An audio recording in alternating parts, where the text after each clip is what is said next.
Brown. I'm a master's student at the University of Maine.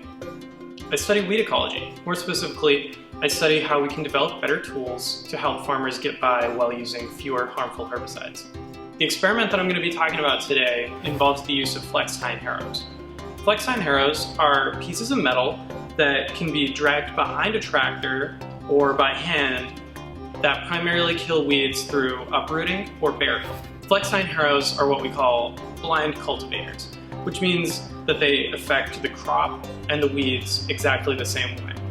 So that means you have to be pretty careful about the timing of your planting relative to when you cultivate. I'm hoping that this experiment will shed some light on whether or not some of the design characteristics of a Flex-tine harrow, such as the length of the tines or the rigidity of the tines, might be an opportunity to develop better tools.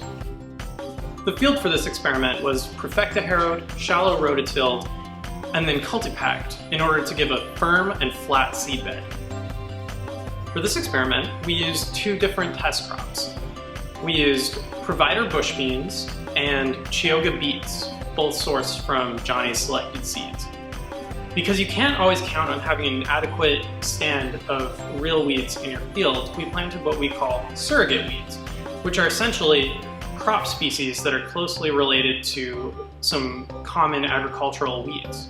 Because we're still doing research to see how well these surrogate weeds compare to real weeds, we planted 4 different surrogate weed species, all brassica condiment mustards, to compare to our real weed species, wild radish, or Raphanus raffinestrum.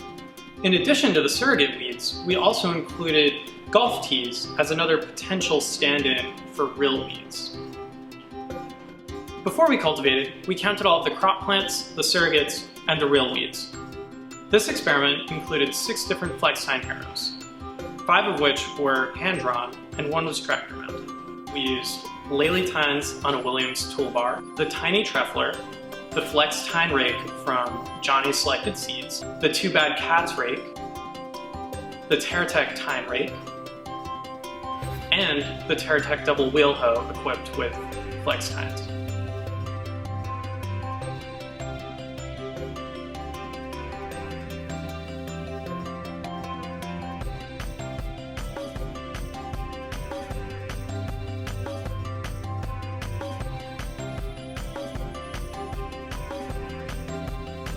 After cultivating, we waited 24 hours before going back out into the field and counting all of the remaining crop plants, the surrogates, and the real weed species. These post-cultivation counts allow us to quantify the proportion of crop mortality as well as weed kill efficacy. This will also give us a good comparison between the surrogate weed species and the real weed species, as well as the golf teas.